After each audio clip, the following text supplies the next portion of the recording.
I am not going to bore you with the background of how I met and wooed my wife, Marcy. Let us just say that we met in high school, fell madly in love, and married as soon as I got a job. We have been married for 18 years and have a 17-year-old daughter, Jessica. You do the math. 2 years later, we were blessed with twin sons, Brian and Baxter. Life was good and I had no complaints, but I was the only one. It appeared that Marcy had not been happy for some time now. Today, I was lucky enough to learn about it all. I was employed by a small manufacturing company as their one and only electronics data processing manager. I worked my way into that position over a 10-year period. I had bigger plans, however, and every evening and most weekends I was struggling with my best friend, Elton, in developing a computer server system that would provide instant linking over long distances. Although the software development seemed to outstrip our hardware efforts, Elton and I were still able to come up with a tight little system that we were almost ready to bring forth. Unfortunately, we were not working fast enough to save my marriage. Today was the day that Marcy decided to give me the bad news. John, it is pretty simple. The only thing I am asking for is $500 a month for child support. You get to keep the house, the furniture, and everything else.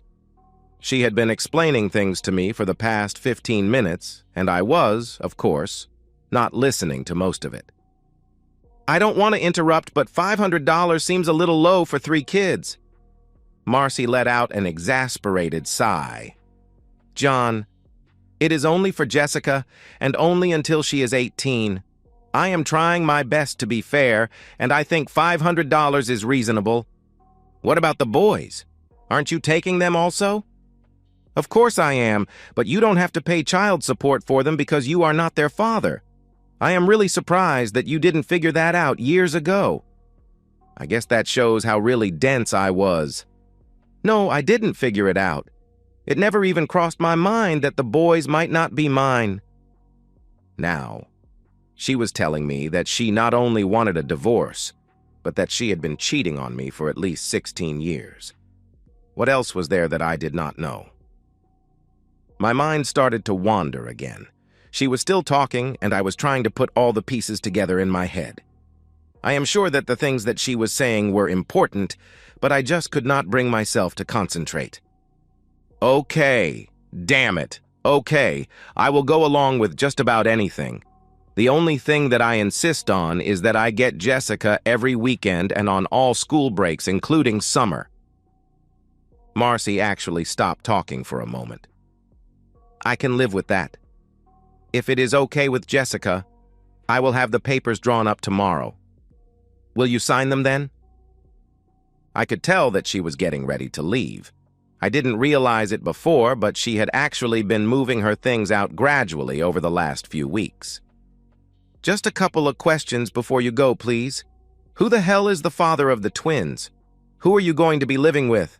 Finally, why did you wait so long?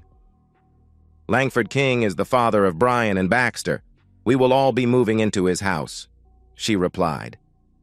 What about his wife? Where are Joyce and the girls going to stay? Joyce left and took the girls with her. After she caught me and Langford in bed, their marriage was over. I didn't ask for a divorce before because Langford was still married, and I had no alternative. Now that he is getting a divorce, it only seems practical that I get one too. You have been screwing Langford for 16 years? I asked. That is right, and I have no intention of stopping. I'm sorry, John. You are a great guy, but you are only mediocre in the sack, and I am afraid you are going to be working just to put bread on the table for the rest of your life. Langford is rich, successful, and a great partner. I only have one life, and I want to enjoy it to the fullest. You couldn't give me that. I had no response for that.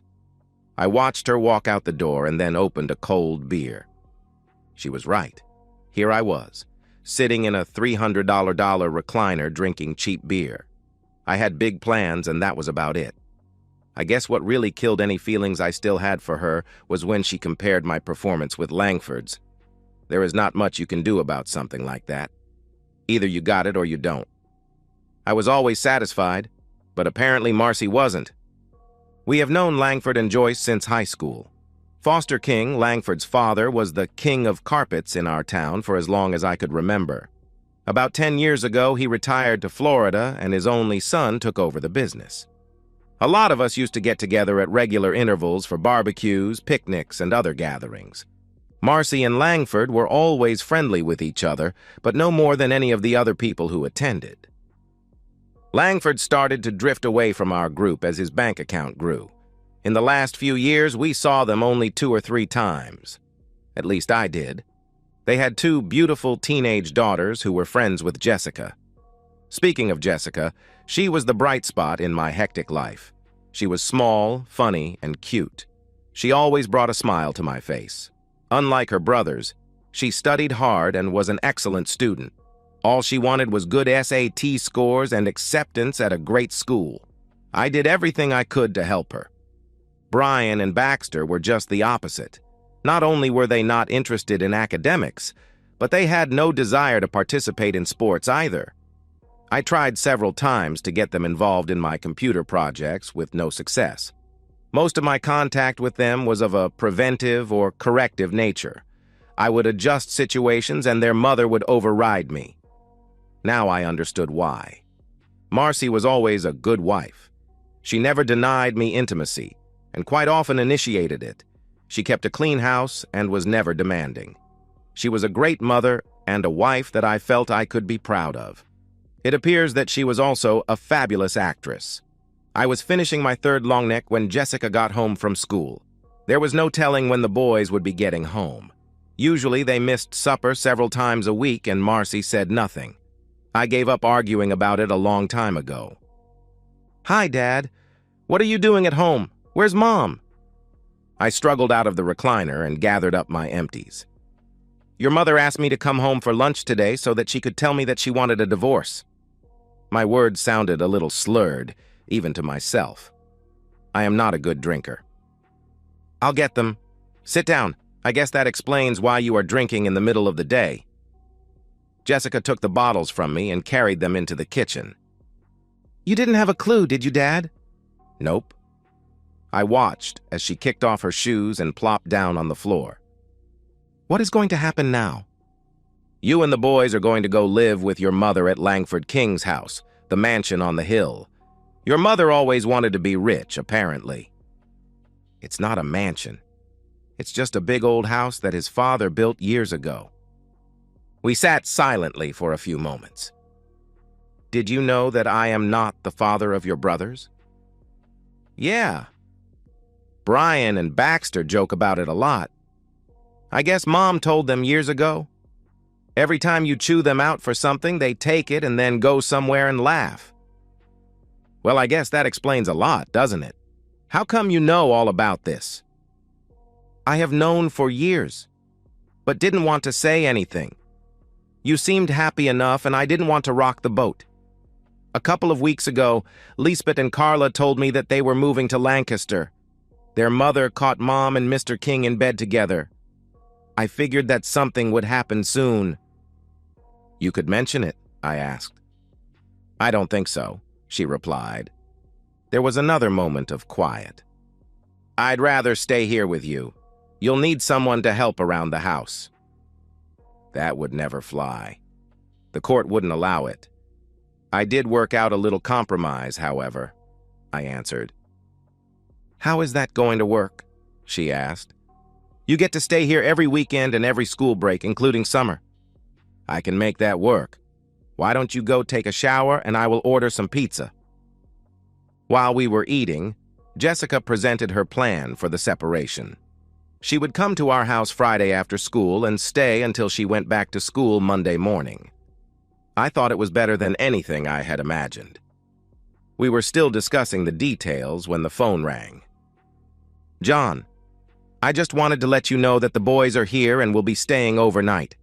Tomorrow, while you are at work, the kids and I will move our things over here. They can afford to miss a day of school. Jessica can spend the evening deciding what she wants to bring with her and what she wants to keep there. I don't see any reason why we can't start the new arrangement right away, do you?" "No, that sounds fine to me. I'll let Jessica know," I replied. The reallocation of bodies seemed to go smoothly. I found myself alone in the house, and, to tell you the truth, a little relieved. I had a hard time concentrating at work because I kept trying to figure out where I went wrong. My constantly kicking myself for being completely in the dark about my wife's relationship with a close friend did not improve things. Elton and his wife, Beth, offered a shoulder for me to cry on, and I readily accepted. The obvious answer was booze, but I decided against it. Instead, I started spending even more time on the server project. Beth wasn't too thrilled about Elton working more hours than he was, and I ended up having to send him home several times. The divorce papers got filed, and Jessica started spending her weekends with me. She was careful not to say anything derogatory about her mother, but she also never seemed to have anything good to say. She seemed a little annoyed at the amount of time I was spending on the server development, but didn't complain. She stayed busy doing the washing and housework that Marcy was no longer available to do. It was not my intent to use her that way, but she seemed glad to have something to keep her busy, other than studying for her SATs. I always made time to have meals with her. It was late spring when things started to get better. Jessica was accepted at the University of Oregon and also approved for a senior year abroad in Spain. She was worried that Marcy would not let her go for some reason, but she needed her permission. I didn't understand her concern until I found out that she had not told her mother about her college applications or about the exchange program request. At my suggestion, Jessica asked her mother to sign the permission slip to go overseas by presenting it as a class trip without any further elaborations. Marcy signed the paper without even looking at it. The next week, we applied for her passport. My divorce was final. Langford was still fighting with Joyce about his. Joyce wanted blood. Marcy gave me all rights to the house, but I didn't know what I was going to do with it yet. As Elton and I finished up the server project, Beth was using her computer skills to create a fancy presentation. We prepared a slideshow and had the handouts professionally printed. A week later, we had a contract to provide a hardware system for the State Turnpike Commission and a hefty check to go with it. I was forced to quit work in order to get it done. Since I no longer had a family, a steady job was not that important. Elton, on the other hand, could not afford to give up his day job, but he was putting in long nights and every weekend to get things up and running. Beth seemed a little more supportive by this time. We had no trouble hiring several college students to help with the installation. Wireless technology seemed to make everything simpler, and the whole setup was put together from off-the-shelf components. In 6 weeks, we had a fully operational system. It had a few glitches, but the customer was elated. 2 days later, the State Department of Corrections called to set up an appointment. Elton quit his job, and Beth announced that she was pregnant. The second contract went a lot smoother. A couple of the students had graduated and were happy to be hired full-time. Elton struggled without me for a week as I escorted my daughter to Barcelona. I needed the vacation, and Jessica felt better with me along.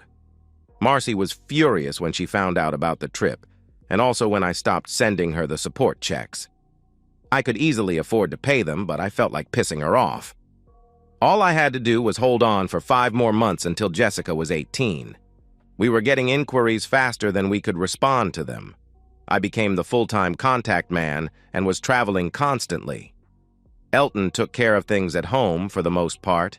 We had to rent a small office that Beth quickly took charge of. She was happy that I was doing most of the traveling.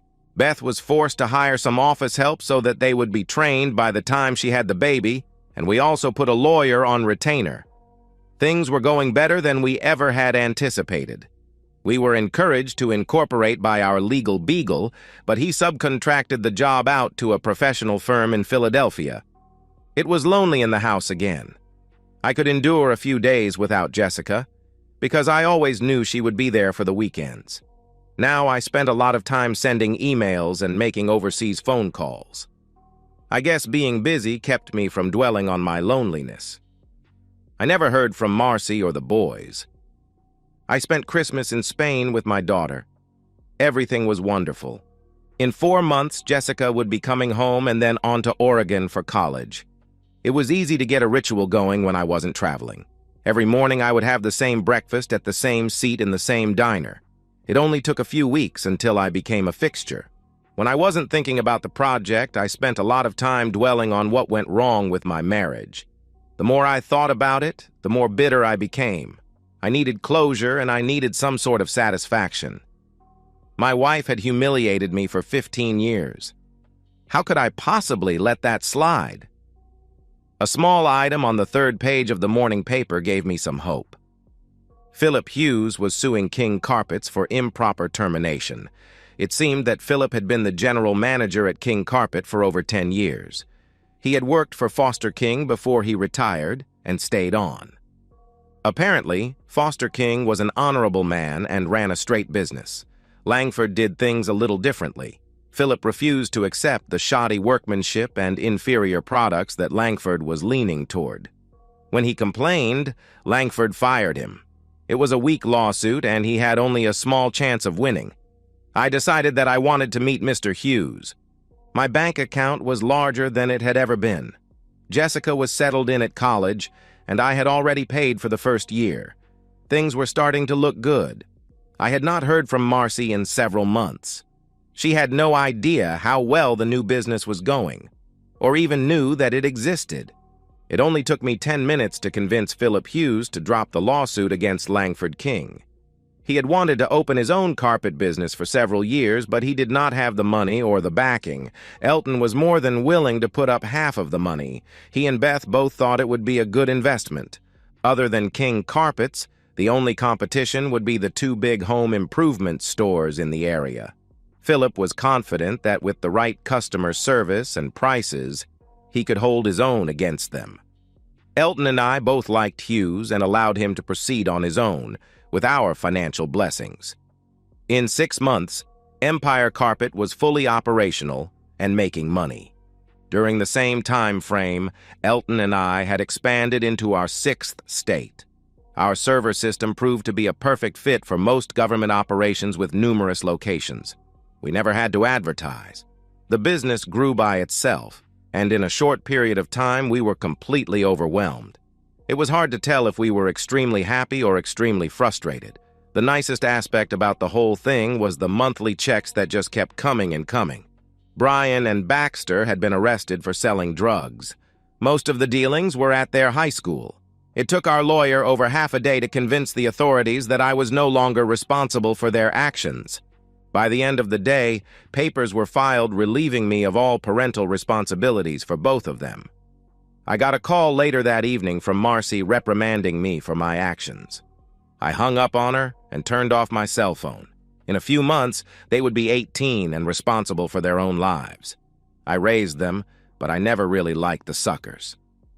After we got 2 inquiries from the great state of California, Serpentine Enterprises from Palo Alto made a formal offer to buy out our small enterprise. We had been in business just slightly over 2 years, and they offered us $60 million in cash, plus some stock options for the business. We had no trouble at all accepting the deal. Elton agreed to stay with the company at a ridiculous salary, but would have to move to San Francisco. Beth said she would divorce him if he didn't take it. 3 of our young engineers would become overnight millionaires before they were 25 years old. I decided to retire. The realtor was putting his for sale sign on the front yard when a van pulled into the driveway. It was one of those custom-built jobs, with a special wheelchair ramp attached to the side. I watched from the porch as a good-looking Latino woman came around from the driver's door and activated the ramp mechanism. It was evident that she had done this 100 times before. In less than a minute, an older man, who I recognized immediately as Foster King, was driving a motorized cart up my sidewalk. The porch steps would keep him from going any further, so I walked over to greet him. "Do you know who I am, young man?" I was flattered at being referred to as a young man. Maybe that was his way of getting me off guard. "Of course. I recognize you from your TV commercials. You sure did get old." My sassiness got me a little grin. The grim expression that he approached me with seemed to wilt away at my obviously childish comment about his age. He wiggled around in the cart a little before surprising me again. "I need a beer. Do you have any cold beer? In a bottle? Not one of those damn cans? There are some Fosters in the fridge. Do you want to come in, or shall I bring them out here? Just relax. Maya can get them. Sit down. We have to talk. Maya stepped around me as I sat on the porch steps. I have to admit, the old codger had my attention, but so did Maya. She had on a white blouse and black slacks.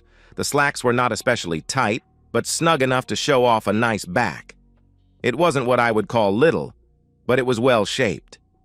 Easy there, boy. She will be right back. Foster King caught me looking at his lady friend and took the opportunity to get a zinger in. Sorry. No offense intended, but she is quite attractive. Why the hell do you think I hired her? I hope it was to seduce me, I replied. In your dreams, young man. She is more woman than you could handle. We were both laughing when Maya returned with the long necks.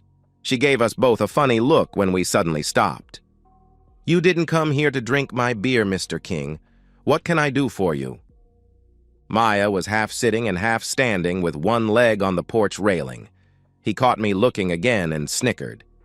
You are causing me many problems, Mr. Terrell. A good percentage of my retirement income comes from the profits that are generated by my business. That income has been steadily going down lately, and I have discovered that you might just be the cause of it. I would like to give you a chance to explain yourself before I have you killed.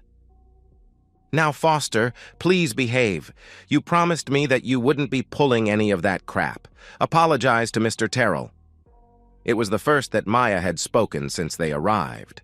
I was expecting an accent of some sort, but she spoke perfect English. Damn it, she won't let me have any fun.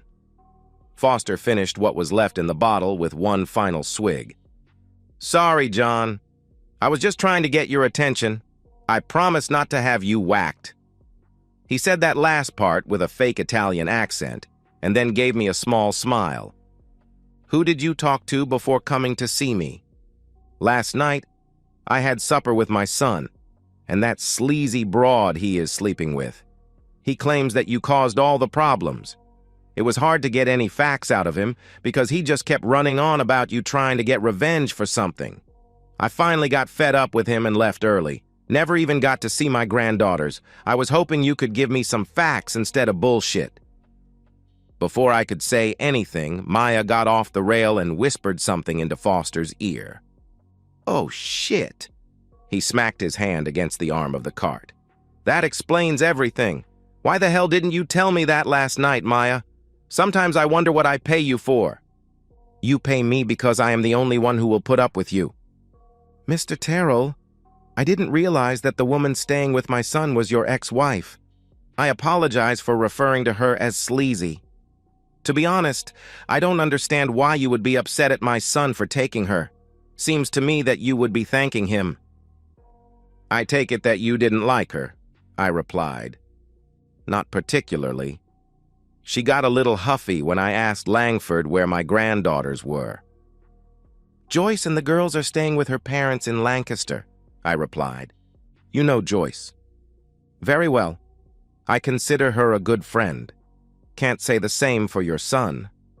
Well, all this is very interesting, but I still need to get down to the business I came for. Mr. King, did you talk to Philip Hughes yet? No, why should I asked. Is he a person to be trusted? If so, don't you think that he might be able to give you the best answers? Foster sat quietly while thinking. Can I have another beer? No. She didn't quibble or hesitate. It appeared that Maya was in charge of his well-being, if nothing else. I am leaving. Tomorrow I will be talking to Philip and I will be visiting my granddaughters. Foster King was a decisive man. He had the cart motoring towards the driveway before Maya could get up. She smiled at me as she rushed to catch up. I was hoping to see her again. All of a sudden, I was thinking about how long it had been since I had intimacy. Maya was as efficient at getting Foster into the van as she had been getting him out. Before the door closed, he looked at me. Don't leave town, John Terrell. We still have business. I found the visit to be enlightening. After killing another beer, I had a long, cold shower. I think Maya had gotten to me. She was probably married or hooked up with some young hunk, but I could still daydream. That evening, I had a surprise visit from my ex-wife. "John, what the hell are you doing? Langford said that you are behind this Empire carpet fiasco. I told him it was a mistake, but he insists that you are trying to drive him out of business." "Marcy, King Carpet has been a fixture in this town since we were kids. I don't know a damn thing about the carpet business, so what makes you believe that I had anything to do with it?" "Don't play the fool with me, John. I know you better than that. You and Elton own the building that the new store is in, and your names are on all the forms and papers that were required for the startup of the business. Langford has friends who were able to find this out with no problem. Philip Hughes is just a front." "You are right, of course. I never could fool you, could I?" "Well, what are you going to do? Are you going to stop it?" "Hell no. Elton and I have too much money invested in this to just walk away. If you pay attention, I think things might get even worse over the next few days." "What else are you going to do? How can it get any worse than it is?" she asked. "I am not sure. In fact, I could be wrong. Forget that I said anything." Of course, the seed had been planted. There was no way she could forget it now. It was apparent that my wife was disgusted with me. She walked to the door and then turned before leaving. "The way that you treated Brian and Baxter after their arrest was terrible. You raised those boys and you should have shown a hell of a lot more compassion for them than you did. I expected more from you." "I am just curious, Marcy. When did you tell the boys that I was not their father?" "Is that important?"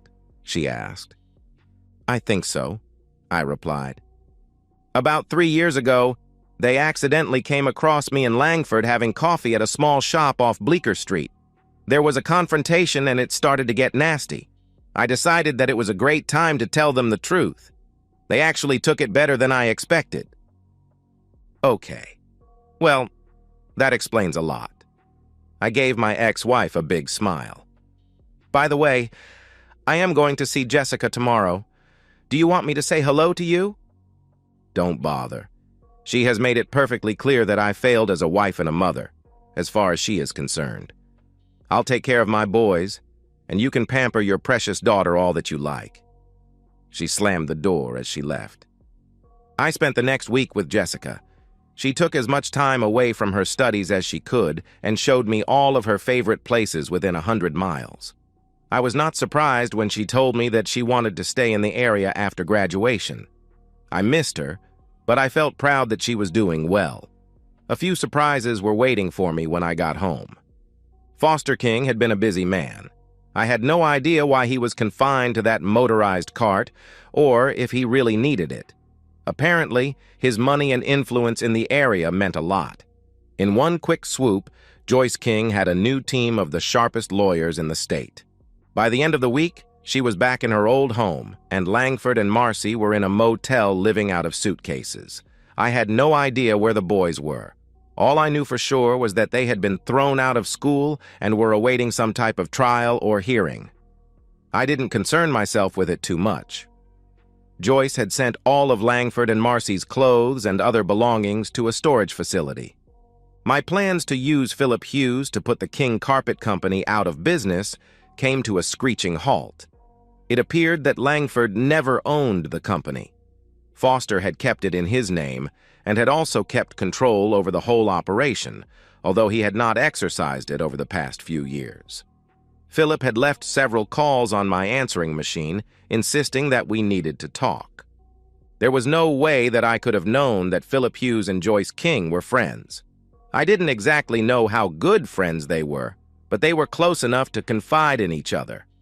Foster King fired his son and got a court order to keep him away from the business and anything related to the business, including the company car. He also appointed Joyce as the new manager of the operation. Since she had no real experience in the business, her only recourse was to ask Philip for help.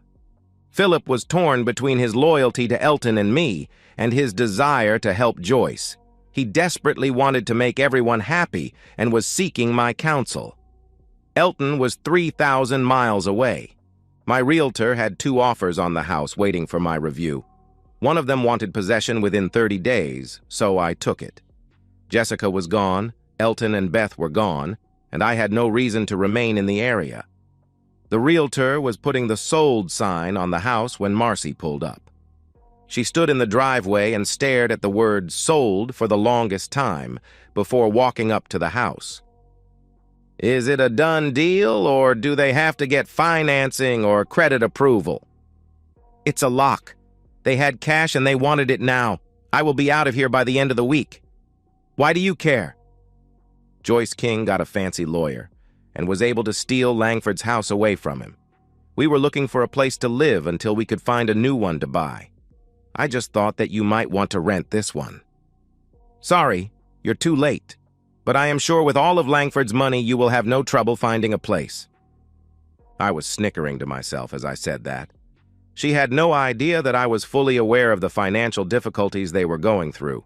I was pretty sure that Foster King was not going to cut his wayward son any slack. Philip had briefed Foster on how Langford was handling the business and about the way he treated his wife. Daddy was not happy. Marcy did not push the subject any further. As she left, I noticed the Alamo car rental sticker on the back bumper of the car.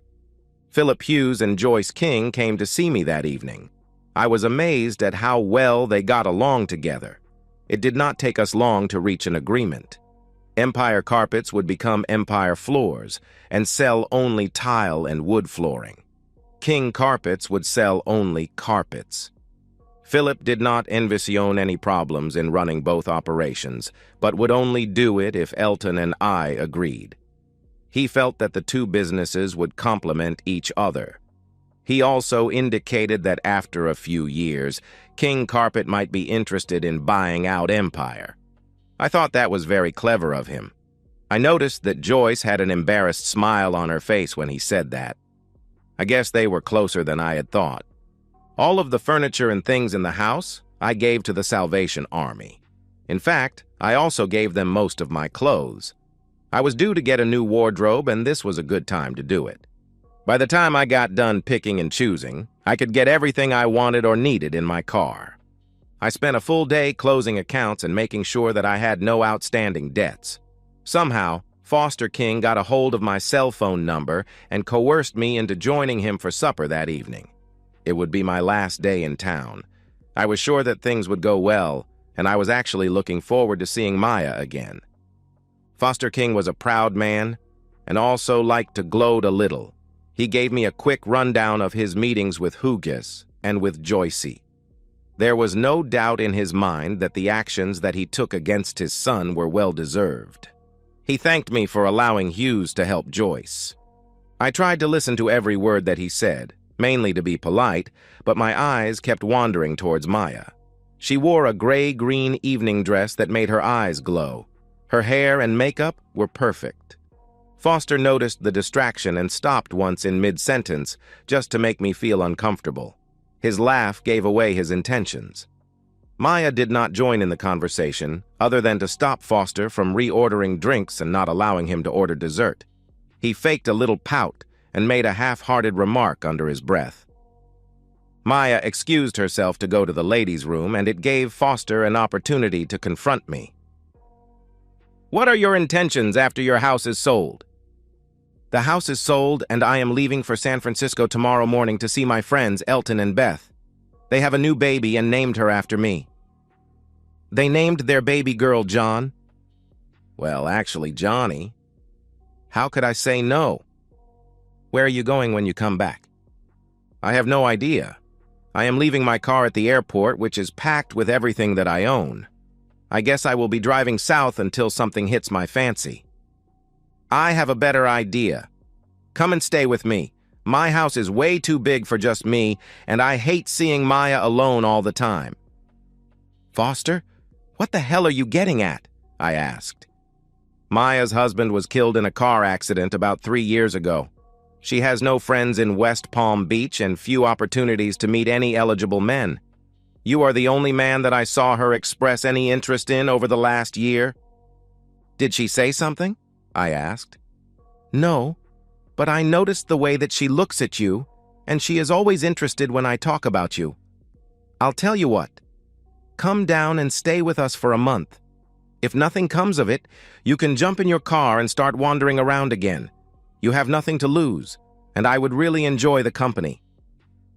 The conversation ended when Maya returned to the table. She smiled at both of us, as if we had just done something bad and was condoning it. I was definitely going to go to West Palm Beach.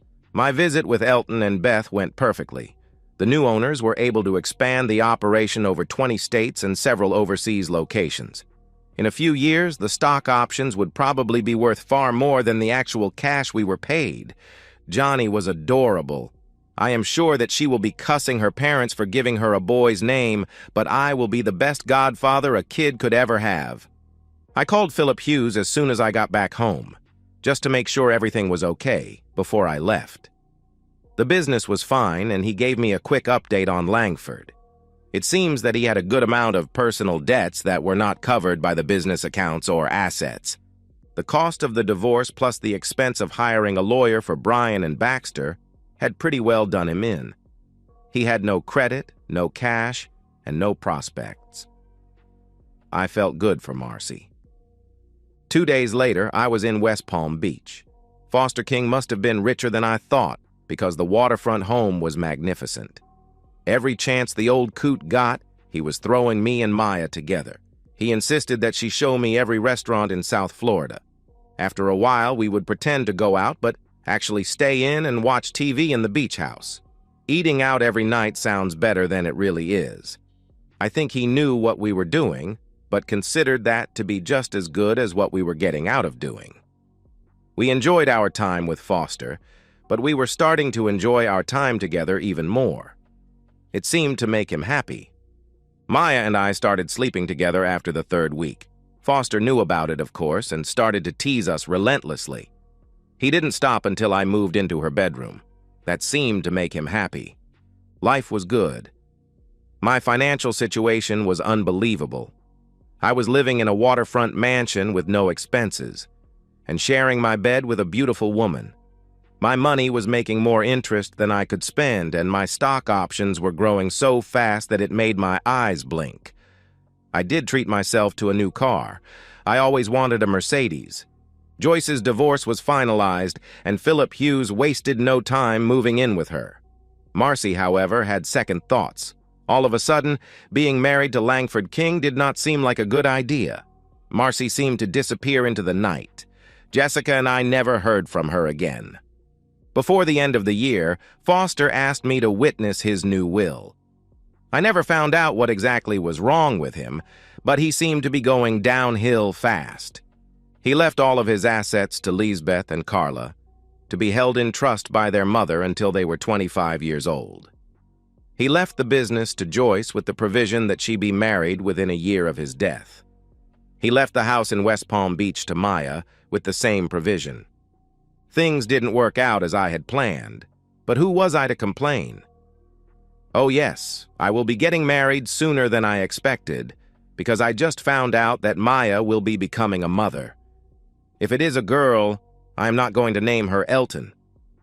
Brian and Baxter decided to seek their fortune in Mexico, but things did not go well for them there. Marcy appeared from somewhere and asked me to help her with their legal expenses. I gave her $10,000 and never saw her or the boys again. Jessica finished her studies and moved to Barcelona.